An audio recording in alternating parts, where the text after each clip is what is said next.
Hello! Interactive session, lots of me talking, lots of you asking questions, and keep it really nice and informal. So my name's Godfrey, just grabbing clicker. I've got a great story to tell, as I'm sure you all do as well, but let me get this right. That's me, living in Taree, where I live, and this has pretty much been a lot of my life, travelling the world, doing corporate innovation. So I'm going to share some stuff with you today as to who the hell I am, what have I learnt, particularly from the corporate innovation side. So I see more and more startups coming into corporate to try and figure out how that plays, and being in this world, working with lots of different startups, what's the language and how does that all work? And I see stumbling blocks all the time. So if I can share what some of those are with you today, then that would be really cool. So just a little bit of a blurb about me before we get into the work stuff, because actually I think it's much more important. I'm just a normal mum of 3 people, tiny people, 7, 4 and 3. I spend half of my time at home with my husband Scott, who's an electrician, who works around my diary, and then half of my life just being a normal mum, and then another half of my life doing this kind of stuff. So I'm a very firm believer clearly in you don't have to be in Sydney, you don't have to do all these kind of things that sometimes think that you need to be. If you're really passionate about something in innovation or something that you're aiming to do, you just get on and do it. My life is one of logistics in terms of how I kind of manage it all together, but I've learned some pretty cool life stories along the way, so that's how I'll try and help. So in terms of the work stuff, I kicked off my career working in agency life, so I guess having to come up with ideas, work with really creative people, but most importantly, which is the lesson I guess for you guys, is you can have a great idea, but if you can't sell it, then forget about it. So you've got to learn really quickly as to here's what my widget is, this is what I'd like to do, and then here's how you can help me, and this is how it works. So one of the best things that I learnt from my time in agency land, and I worked in Sydney and I worked in Chicago for a couple of years, is the golden agency language is reasons to believe. So in your pitch, and when you're trying to get an idea across the line, if you don't have 3 kick-ass points that you can tell someone, it's gone. I just see it all the time. So people really can't, you can call it your elevator pitch, you can call it your 2-minute whatever. If you can't express to somebody really quickly as to, here's what blah, blah, blah, blah, blah, and then 1, 2, 3, people just tend to start doing the nod and smile, I call it, like I'm listening and I'm looking at you, but I'm not really taking it in anymore. And when you're in agency side and you're having to come up with stuff, and they could be really, really big ideas or they could be tiny little things, that's the lesson. So get very familiar with your 3 reasons to believe as to whatever the hell you're trying to do. I spent a massive chunk of my life at the Golden Arches, and I was there for around 10 years at Macca's, and I loved it. I still love the brand. I've had licensees who have seen me this morning getting ready to do a bit of this, emailing through, what are you going to talk about, Anna? What are you going to tell them? I think the thing is that whether you like Macca's or not, I don't really care, because I'm sure some of you will hate it, because people do love and hate big brands. What I would say is take the lessons from, what I have learnt and would love to share with you during that time. So when I joined Macca's, it was at a time of horrible, like negative 10% decline. And the number one reason for that was that they weren't listening to what their customers wanted. Pure and simple. You can talk about it all day, but there was a big corporate doing a whole bunch of corporate stuff, and then a whole bunch of disgruntled customers going, yeah, the brand's for kids, and even my kids don't even like it anymore, and there needs to be a whole disruption. So I think the theme from my 10 years at Macca's was one of listen and disrupt. And so we went about creating a whole bunch of programs that really had to change people's perceptions of what we were trying to do at this big brand. But it's not really any different than what you're going to have to do, because people aren't sitting around going, oh my goodness, of course, I've been waiting for that all of my life. That's excellent, great, thank you so much for bringing that to me. You're going to have to disrupt their thinking and show them and prove to them why this would be a cool thing. Lots of people have a real challenge actually expressing that. And the easiest thing to do is, and I've had to present and sell the programs lots to some really big key stakeholders, right from the global CEO through to the dietitians when I was doing heart tick meals.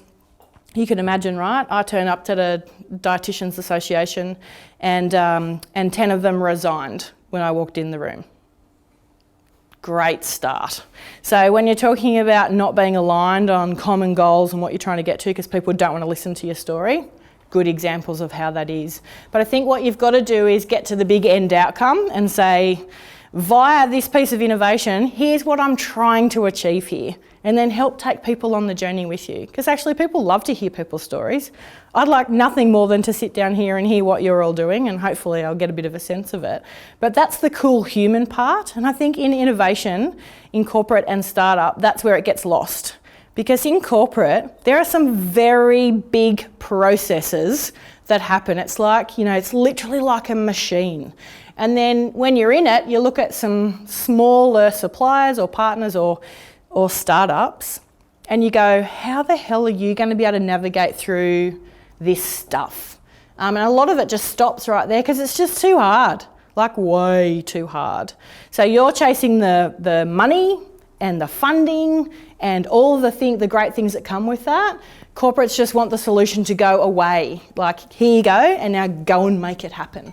So you've got to kind of really bring that together, and you have to understand the rules of how this beast works, which I'm going to chat a little bit about in a minute, okay? So what did I learn about my time at Macca's, and still learning through lots of different things. And I created some pretty cool things while I was there, so Angus beef burgers and lots of smoothies and frappes, and I had a global menu role, so there were 5 of us around the world that would pretty much take what was happening in the markets, and a lot of the innovation came out of Australia, because Australia, thankfully, is a long way away from the rest of the world.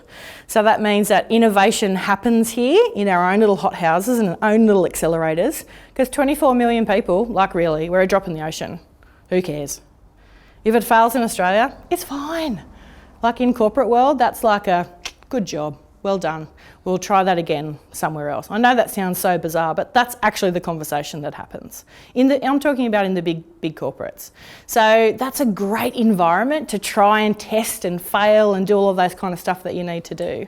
So understanding and navigating your way through some of that is really important, because a lot of the times when I hear people talking to me about stuff, I think your language is not going to get past the first gate. Because you're talking in your world and they're listening for different things. So you've got to kind of understand how, if you're going to go and ask for a big bunch of money from a whole bunch of people, you need to understand what makes them tick as well and what they're looking for. And then you have to adjust to them. Gee, I'd love to stand here today and go, and the both shall meet in the middle. Kumbaya, this will be a beautiful moment. But as I can say at the moment, he who holds, and it's usually a he, it's fast becoming a she, but mostly he who holds the purse strings owns the relationship. So figure that out early and then figure out how to play that game. And if you don't know, you should ask someone that's been there, done that before, or say, do you have any experience in this? Because you don't want to be shot down before you've even had a chance to kind of share the good stuff. So I'll talk a little bit about Macca's in a bit more detail soon. And then where I work now, I do lots of different things now, but I work for a company called Raw Innovation. So basically, what does that mean? We go in and we help big corporates do innovation. And that could be in training their people and culture as to what to do. And it can also be mostly game changer projects. So CEO rings and says, Anna, we need the next $20 million. We don't really know how to do that. I go, a whole bunch of people know how to do that, but not necessarily the process is connected at the moment. So we kind of help people do that. So we've worked with actually some of the people that you've already had in here. I was saying the Scrub It team that presented a couple of weeks ago. So one of my clients is HCF. So actually I heard HCF talking about the Scrub Up startup in a coffee that I was having with the Chief Operating Officer. I'm like, how cool is that? I know who those people are through this program. And she was, wow, that's amazing. And we need more of that. I'm not sure how we can make that happen. That's the corporate voice ticking, how will we make this happen? But there's certainly desire. And obviously for you guys, that's where the money is getting into that kind of thing. So I do lots of different things, and then obviously I do a little bit of consulting on the outside, but I really do hate that word because I think it's really quite wanky. So for me, it's much more around coaching and helping people try and figure out what to do. So, breathing for a second. This is the process of innovation that we use. I'm not at all going to step through it, but here's what I'm going to say. Can you tell automatically that I go, there's a process for how things happen? Because that's what corporate uses and that's what they want. So when they think about startups sometimes, which is the great thing about ducking and weaving through and I've got to get this and this is how it happens, this is what you're fighting up against. This is let's get the strategy right, then we'll do some innovation and then we'll make it happen. We'll develop our business cases, we'll then test it, and then we'll launch, and then we'll learn. So most organisations, it might not be as fleshed out like that. That's certainly what we run them through. But that's their headspace. So you have to go, where are we going to play? Where do we come in? Do we come in here in innovation when they're going, we need some new stuff? Or could you, disrupt and be thinking, wow, there's some really cool stuff going on here. Maybe our strategy needs to change to open up a lot more for that. Regardless of whatever it is, again, it's a process. And again, that's how they kind of think about it, okay? And lots of the big successful companies that we work with, that's what they do on a weekly and a monthly basis. They figure out their strategy, which to me is, what are you trying to achieve? And then they innovate. So identify what is the problem, go and chat to a whole bunch of customers. What are the insights and the big things that are bubbling up? Let's have some ideas. Notice that ideas is step 4, not number 1. That's where people go wrong all the time in my space. You actually don't start with an idea, you start with what's the need, what's the frustration, what is wrong here, and then you kind of go through. And then you judge it, hopefully you do a bit of prototyping, that can be bits of paper, it doesn't really matter, or it could be big fandangled manufactured stuff, it's probably an iteration of all of that. And then you move into here. And this is lots of the times when I was at McDonald's and I'd had companies all the time and they'd be saying, we've got this great thing, would you like it? And I'd go, actually I love it, how many could you give me? I could give you 1,000, I go, great, I need 10 million of them though. So how are you going to be able to scale up to where you need to play with the corporate? So I know that sounds a little bit scary, but again, it's just the headspace. That's me walking around thinking 10 million, 10 million, 10 million would be good. And there's probably a bit less than that because Macca's is a bit of a juggernaut. But when somebody says I could give you 100, great, I'll sell that for you in about 3 hours. So what else can you do to get yourself and prove to me that you could actually be a player? So thinking through this kind of stuff when you're presenting and getting that bit right is really, really important. My goodness, if there's one thing I've learnt, it's actually not about some of this stuff though. It's about being the right person and having the social and the people skills and being able to read people.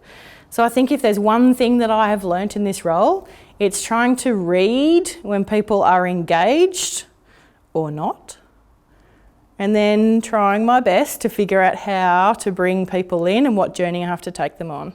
Because it's all about, that's the real sell. For whatever the thing is, whatever I'm trying to get across the line, whatever I need people to do, if they're not engaged, forget about it. So because of that, I just want to show you these things. So they haven't come out that well in the PowerPoint, I apologise. But there's basically 4 personas that you might even already start recognising that you have, that people generally will have in business. This will make or break conversations that you have when you're trying to get stuff done, okay? So the first one is, some people are fantastic explorers. I think there's an opportunity here, let me go. I would imagine that Mickey and Siobhan, in terms of this space, are really great at encouraging people to explore and to connect and what that could be. Great. So there's some real benefits of this, and most people think that in innovation you jump straight to this space, and that's not the case at all. So you need to be able to explore what it is. You also need to be able to honestly create. But that doesn't have to be, oh my goodness, I'm an architect or I'm an engineer and that's the creative person because she used to work in advertising and marketing. Everybody is creative. You have to recognise and really bring out your creative skills when you're thinking, selling, planning, doing, making stuff happen. Then there's the judge. beware. Lots of times when they're trying to sell stuff, people feel like I play this role really well and that's my job. In corporations, the more senior that you get, the more people that think that they have to play this role. So what do good judges, what should they do? What do normal judges do? If I walked across the road to the courthouse over there. Make decisions. Yes, absolutely. They make decisions. And hopefully they weigh up, there's this and I make a decision. Their job necessarily is not to say yes or no. And in innovation, that's how it plays out in terms of being a judge. People feel like my answer is to go, yes, absolutely, let's do that. But most commonly, it looks very powerful if you say, no, we've actually tried that before, or no, we don't have enough money for that. And your idea, all of your hopes and dreams, right there. Because it's a very powerful position. So when I talk about reading people, that's what I'm starting to talk about in terms of what is this person giving me this vibe, because they're pretty much going to fit into one of these categories. The last person is a warrior. This is actually me. I spend all of my career, and I love doing this. I'm like, let's go. I've got to get all of these things to over here. I need to speak to these people, and let's move it, people. This is what we need to do, and I need to go and speak in Macca's language, a whole bunch of licensees, and this is going to be amazing. Let's do this. So if you're in this role, you're not really that interested in exploring. So I sit in meetings all the time and I go, right, so you, sir, are the creator and you're talking about all of this. And then the other person on the other side of the table is this. And they go, blah, blah, blah, blah, blah. Yeah, that's great and all. So when can we do it? And what does it look like? And how are we going to get that? And you're in this world and they're in this world. Or imagine this one and this one. Kind of thinking that maybe what we should do is, and we've been out there exploring, and this person feels a great desire already whilst you're still exploring. No, that's not going to work because we've tried that before and blah, blah, blah, blah, blah. So start to really think and appreciate how people are when you're presenting, because I see this all the time. So think through what kind of person. I've told you what kind of person I am. So I can tell you right now that whilst I display all of these types of characteristics, and I have to in working in innovation every day of my life, but I have a particular bent for this. So people know that to get Anna excited, so what we're thinking, Anna, and how this could roll out is blah, blah, blah, blah, and I go, great, maybe we could also, and I'm into that kind of space, because I just have a natural affinity to getting it done. So that's one thing. Another thing I want to tell you is about this. These are barriers and enablers to innovation. So if you're thinking about, why the hell does this keep happening to me? Or this seems to be going really, really well, and it's not maybe just my idea. That's amazing, I'm sure it is. But what else is it? So this is how this happens. People will give you a big fat no and a stop and be a real barrier if their behaviour, very closely linked to their attitude, is no. That's the tried it before, not interested, I've seen a million of you, I don't trust what you're going to bring me, can you really deliver that? And then their attitude will very much be, you know, whether you think you can or think you can't, you're probably right. So you've got a job to do in convincing people, hearts and heads, what this is. Lots of times in innovation, things just don't go anywhere because the people don't have the skills to actually do it. So they might be a fantastic salesman, they've got this great idea, but when it actually comes to doing it, and innovation is a team sport, so if you're thinking that you're just going to be out there running by yourself, it's not how it happens. So you really need to muster a whole bunch of people with you. And if you don't know who they are, again, ask. I feel like people in my position all the time go, sure, I'd love to help you. We had a situation this morning, there were a couple of people come in and I'm like already thinking, yep, I know those people. I could help them, connect them with whatever. But mostly, guess what happens? Nobody asks. They're just in their own little world and they're not prepared to do that. Making sure that your environment is right. So this is a terrific environment that you've got here. If you're trying to get creative things done in a boardroom situation in corporate, forget about it. Because the boardroom is where what happens? Decisions are made. So if you need a decision, go to the boardroom. But if you need it to be here's where I'm at, I'd love to greenhouse with you, I'd love to hear your thoughts, I would never be doing that in a boardroom. That doesn't mean that you have to come to a space like this. You could be outside or, go to wherever everybody has a coffee or whatever. But you just got to read the environment sometimes for what conversations that you want. Structure is a really important one because basically corporates think in a certain way. Because of that process that I showed you before, that's how it is. So don't get killed off simply because you're not reading and working within their structures. And the best way to know their structures is to what? Ask. I always say that. So how do you guys play this here? How does that go down? Who are the decision makers?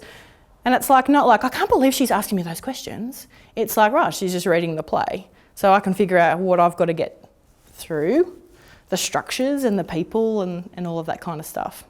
So hopefully a little bit of that has been able to help you navigate some stuff, because this is the daily grind of what happens. Innovation, best thing ever. I'm so thrilled that I get to do this stuff every day. But I see a lot of this and I see a lot of conversations stop here because people aren't being able to read it. And you probably can think of a number of situations where you've been in where you just butted heads with somebody or you just can't seem to get it across the line. If you retrospectively, ain't that lovely, but if you're able to kind of go, oh my goodness, I was talking in this mode and I was maybe not signalling to the person that I was in this space. I wasn't really in this space. I didn't want them to help be in judge mode and make decisions. I was just exploring. Let's just sit down and have a chat and let me learn and bloody blah, blah, blah. Or I might have been in this space. I'm not really interested in anything to do with this yet. I just want to have where could this go? So the best thing I would suggest that you do is that you help people and you signal. Can you and I have this kind of conversation? Because that's all I need from you right now. 10 minutes of your time, I just need to think this part through. Or I'm really getting close to having to commercialise something and I'm going to present, I need some funds, whatever. I need you to be your best judge to help me and bounce off so I can practice some stuff, that kind of stuff. So I'm going to shut up in a second because I'm really hoping that you've got some great questions about all of that, because I'd love us to have a good quality Q&A going on, because hopefully I've just hit you with a whole bunch of stuff. And then you might have come up with some questions that you've got around certain situations. If it's about your personal stuff as well, more than happy to kind of go through that. And yeah, that's me. So hit me. What have you got? My question is around being an intrapreneur. Yep. As opposed to the entrepreneur, and doing that at McDonald's. You mentioned that when you arrived, the business was negative and they were very closed in their thinking. What did the team look like that was charged with shifting that? Great question. So before that team, and I'll tell you what that team looked like, was what it looked like to get them into that position was one of structures. So they were very siloed in their thinking. So I actually want to show this as well, because I love flip charts. And PowerPoint, I'm kind of done with PowerPoint. I do a lot of PowerPoint. So what the organisation at Macca's was, and I see this time and time again,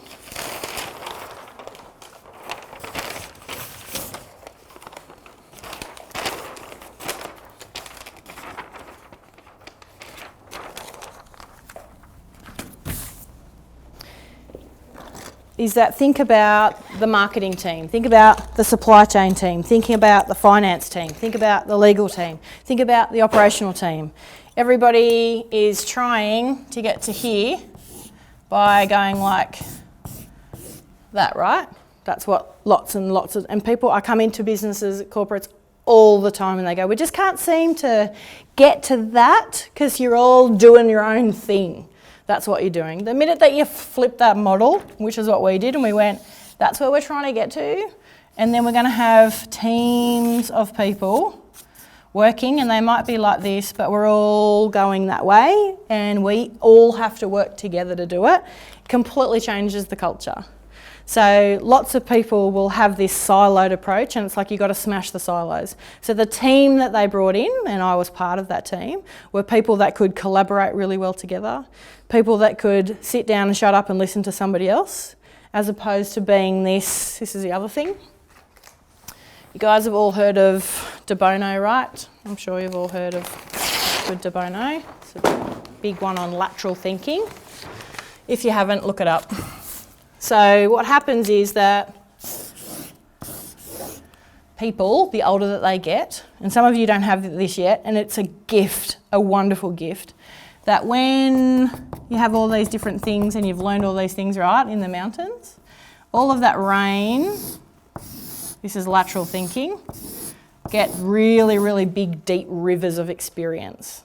But what happens when you need to collaborate and work in a different direction, like in that situation at Macca's, people totally struggle to get out of their deep river of thinking. Because I'm really good at marketing or operations, I got this.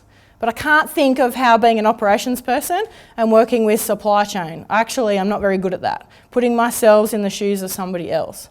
So the types of people that you end up bringing together in those magical environments, they're people that can work really well and go, I don't know really much about your world, but this is my world. Now let me learn from your world so that you and I can work together.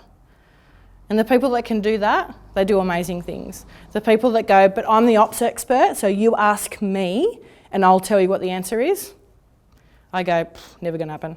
Good luck with that. Merry Christmas. I'll see you next year because unless you're going to change your culture, it's not going to happen. So when you're starting out, and you are, some of you have no doubt will be forming right now. I have a very, very deep river of innovation because I've been doing this for a while. Lucky it's innovation.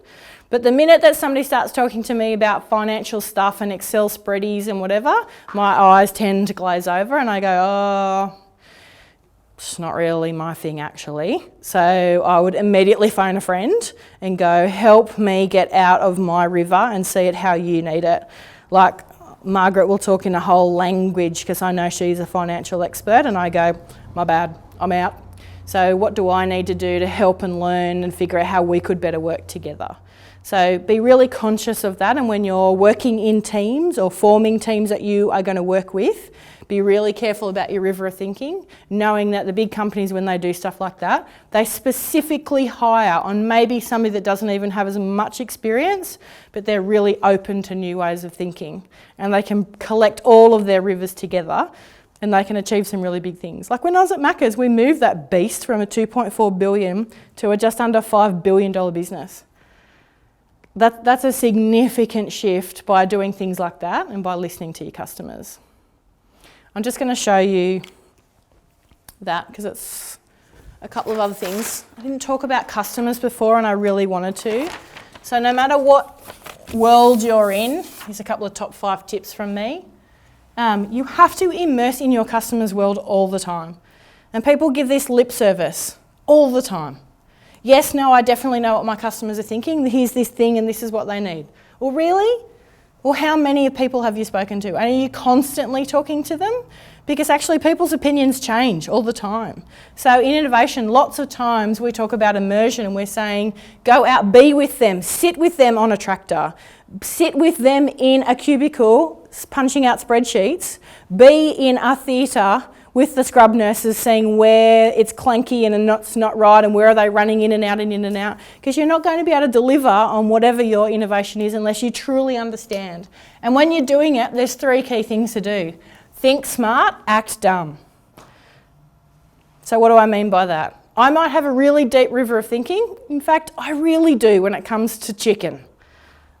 I know a bit about the chook from my time at McDonald's.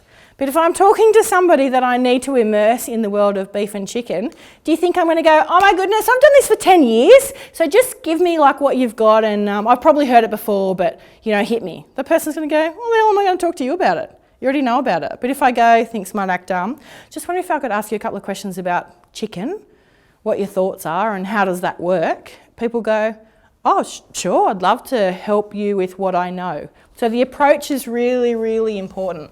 So don't assume anything. Don't assume that you know who I am or how I think. Don't assume that for other people. And then learn the golden rule. Ask a question and then shut your mouth and just wait for them to answer. Because people sometimes are so busy being clever and so busy trying to get the answers in there that they actually just don't listen. And I feel like I learn this lesson every day because I have a 7, 4 and a 3-year-old. Right, so talk about listening and talking about teaching children to listen, but grown-ups don't do this very well in the world of business. They don't. They think that they do, but they don't. So immersing, constantly immersing in where are my customers, what are they wanting? The next thing is to learn from parallel worlds. So just because I'm in, who's got something in here? Who's got a startup or something that they're passionate about in innovation? What have you got? Robotics. Robotics, awesome. So you're really passionate probably about everything in the world of robotics. But what could you learn from fast food? Or what could you learn from the health industry? Or what could you learn from not even robotics in the cars, in the whatever, in the aeroplanes, in the whatever, because that's like a natural, like of course you should be. What else is happening in robotics? But what you need to start to do is have a look at completely different parallel worlds, and I do this all the time. I'm like, this is what my challenge is.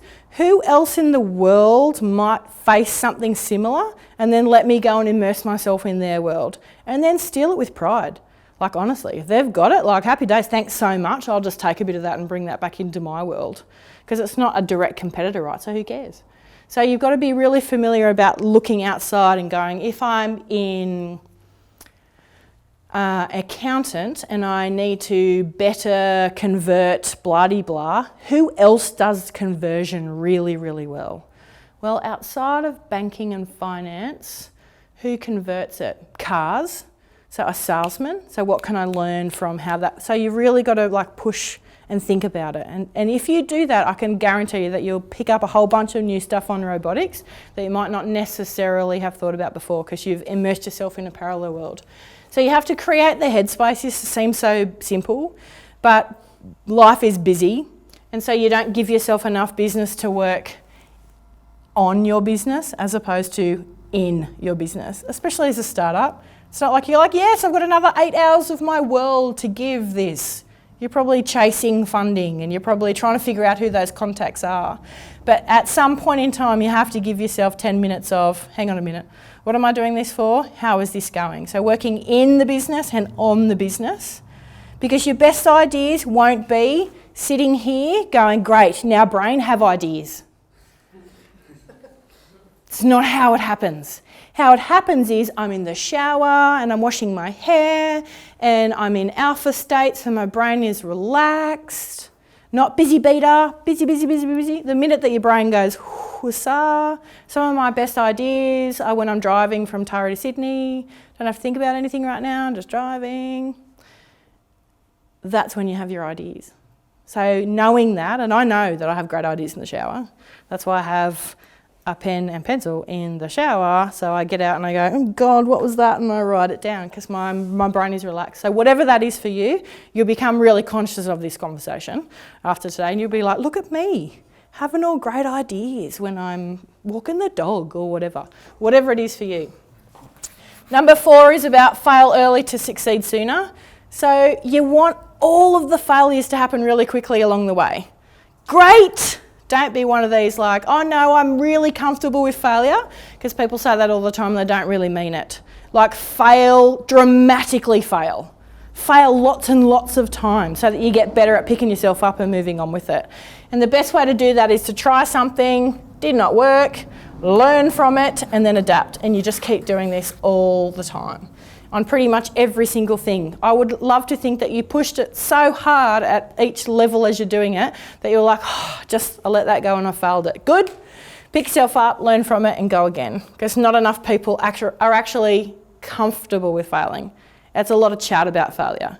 That's like the boardroom crap that you see, like, you know, failing is magical. Yeah, that's all that. People nodding and smiling, talking about failure. I'm like, truly fail. Like I've had some spectacular fails in my career. Spectacular. Like big dollars. I'm like, that's cool, man, because I learnt from it and I won't do it again, but here's what it is. But if you don't do any fails, like what are you learning from? And then last but not least, I talked about this a lot, but in a corporate sense, people talk about the strategy, they talk about the structure, they talk about the people and the kinds of people they need, and then they talk about the process. So if you can think about that, that's in 4 words, that's what corporate innovation is all about. I think sometimes the more fun I've had is when I've been working with teams of like under 10, as opposed to leading teams of hundreds, because you have a personal relationship. and you get to know the people, and you can go, come on, I know we're both really tired, but like, let me carry you in this bit then, because I know you got some stuff going on in your life. Whereas the more people orientated and human emotion you can leave in it, that's when magic happens. It's the more robotic, literally by the sense of I'm here, I'm doing a job, you don't know anything about me, it's harder to push great things through there. What else have we got, team?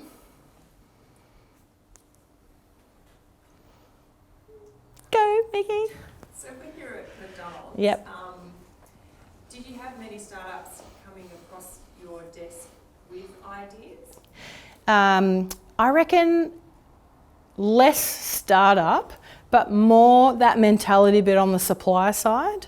So when I was Director of Innovation, I would say, I've got a team of 5 people, like just in the food part. There's no way that I could, for a nearly $5 billion organisation, do all of that.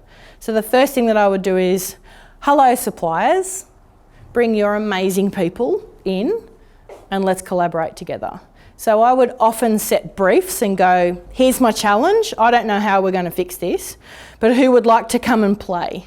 And actually I can honestly say it wasn't just because there was volume and dollars attached to it, it was like, well that's kind of cool, I don't know how we would do that either, but we'd love to be part of that. So I was very lucky that I had a big community of people, which is essentially what it should be for this. It should be startup and corporation in one place playing together.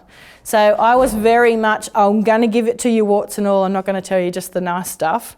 Here's where we're really struggling. So you need to know that, because if you're going to play, then here's how it is. So I would always have an open door, and I would set like this kind of space. I had a kitchen, and I'd say, okay, Friday morning from 10 till 12, we are going to be talking about potato. Anybody in the world that wants to work in potato, from farming to manufacturing to packaging to seasoning to doing it in the restaurants to the oil to the equipment to the whatever, feel free to come in. So there was a lot of open doors, and some of the best innovation that I did wasn't with the food manufacturers, it was with the equipment guys. So they were like, I know that you want to start baking, Anna. Yes, I desperately want to start getting some ovens into that kitchen. So here's what the 5-star city restaurants have, and this is how it would apply to your world. Same piece of equipment, you're just going to cook 1,000 million more things in it than what maybe Cafe Sydney might cook. But it's the same thing. So we would end up iterating and figuring that kind of stuff out. But you've got to be open to it. If my starting position was, I've got this, so can you go and make me the thingy, then it's just a transaction. And there's lots of that goes on too, but the inspiration and the innovation comes from being really open to your business, warts and all. Lots of the bad stuff. You've got to be cool with the bad stuff. Like in your game. I'm pretty sure that there's some stuff that's maybe not great. I'm not asking you what it is, but whatever it is, you've got to start to be really comfortable with going, we are failing here. So what can we learn, or what can we do, or how can I open up the doors? Stuff about it. Any other questions?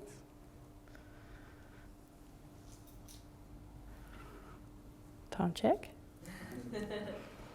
Well, if you've got no other questions, thank you so much for having me. I hope I've been able to share a tiny little bit of things to start thinking about in application to your world. My world has been one of that, and if I went back right to my original slide, I think anybody can do fascinating things no matter where they've been in their career.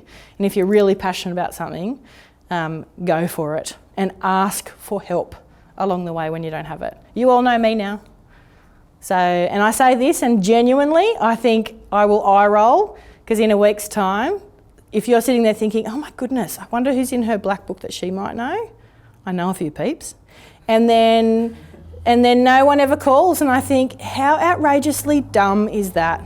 I've given you an open invitation, but you chose to do nothing about it, so that's your issue, not mine. But I'm standing here to say, if I could help, then I'd love to help. So get on board and innovate. Thank you.